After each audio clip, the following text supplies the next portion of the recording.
প্রিয় দর্শকবৃন্দ, আপনাদের সবাইকে জানাই আন্তরিক প্রণাম ও ভালোবাসা।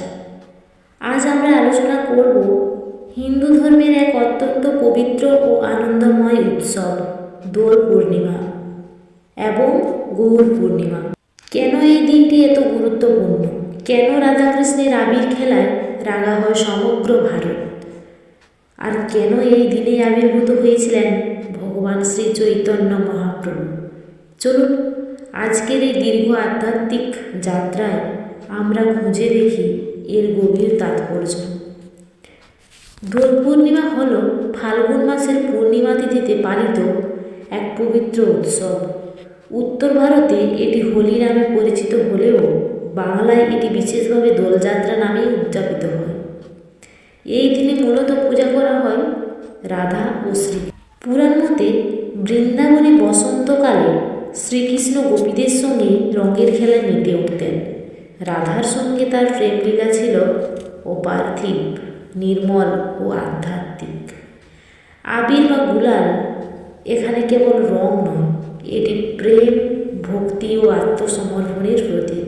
কথিত আছে, কৃষ্ণ যখন রাধার শ্যামল বর্ণ নিয়ে মজা করতেন তখন যশোদা মাতা বলেছিলেন, তুমি রাধার মুখে রং মেখে দাও, তাহলে তো সবাই সমান হয়ে যাবে। সেখান থেকেই শুরু রঙের খেলা। দোল পূর্ণিমা কেবল রঙের উৎসব নয়, এটি সমাজে ভেদাভেদ ভুলে একত্রিত হওয়ার দিন। ধনী ও গরিব, জাতে পাতে কোনো ভেদ থাকে না। সবাই একে অপরকে আবির মেখে বলে রাধে রাধে। এটি প্রেম ও মানবতার জয়গান। এই একই দিনে জন্মগ্রহণ করেন ভগবান শ্রী চৈতন্য মহাপ্রভু। তিনি ছিলেন ভগবান কৃষ্ণের অবতার, যিনি প্রেম ও নাম সংকীর্তনের মাধ্যমে প্রচার করেছিলেন। শ্রী চৈতন্য মহাপ্রভু জন্মস্থান নবদ্বীপ। শ্রী চৈতন্য মহাপ্রভু বলেছিলেন, কলিযুগে মুক্তির একমাত্র পথ হল হরিনাম সংকীর্তন। তিনি রাস্তায় রাস্তায় নৃত্য করে গেয়েছেন, হরে কৃষ্ণ কৃষ্ণ কৃষ্ণ হরে হরে, হরে রাম রাম রাম হরে হরে। তার মাধ্যমে ভক্তিযোগের নবজাগরণ ঘটে। মহাপ্রভু শিখিয়েছিলেন, ভগবানকে পাওয়া যায় হৃদয়ের প্রেমে, ভক্তিতে, অশ্রুতে।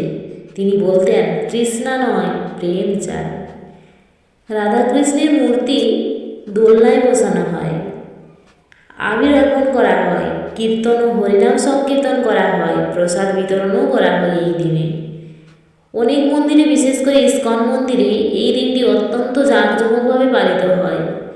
দোল পূর্ণিমার রং আসলে আমাদের অন্তরের অশুভ চিন্তা ধুয়ে ফেলে। যেমন আবিরে রাঙা হয় শরীর, তেমনি ভক্তিতে রাঙা হয় আত্মা।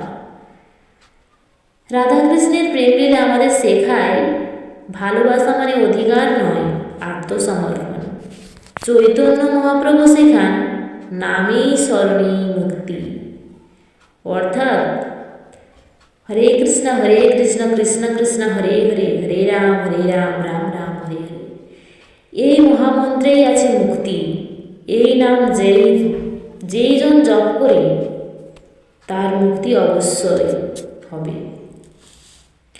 উত্তর ভারতে এই দিন হোলিকা দহনও করা হয়। প্রহ্লাদ ও হোলিকার কাহিনী আমাদের শেখায়, অসুরের অহংকার একদিন ধ্বংস হবেই। অর্থাৎ এর থেকে শেখা যায়, যে ব্যক্তি অহংকার করে তার ধ্বংস নিশ্চিত। একদিন না একদিন সে ধ্বংস হবেই।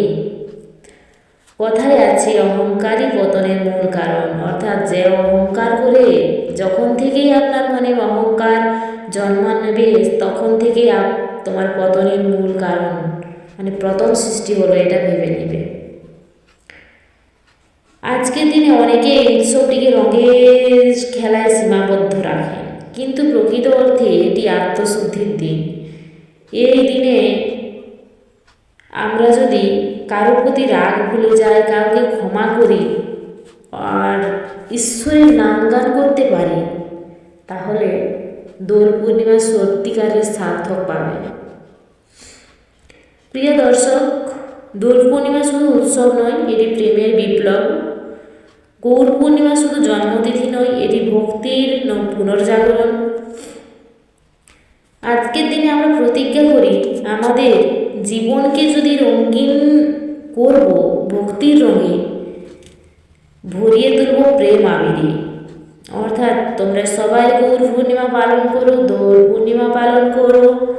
এটি অত্যন্ত একটি শুভ দিন। সকালে ঘুম থেকে উঠে স্নান করে, পুজো অর্চনা করে, ঠাকুরের নাম গান করে, ঠাকুরের পায়ে আবির দিন, তারপর আবির খেলুন। সবাই দিনটা ভালো যাক এই কামনা করি। যদি ভিডিওটি ভালো লেগে থাকে লাইক, কমেন্ট, সাবস্ক্রাইব করতে ভুলবেন না। রাধে রাধে, হরে কৃষ্ণ, এবং কমেন্ট করুন রাধে রাধে। সকলকে জানাই দোল পূর্ণিমা ও গৌর পূর্ণিমার আন্তরিক শুভেচ্ছা। রাধে রাধে।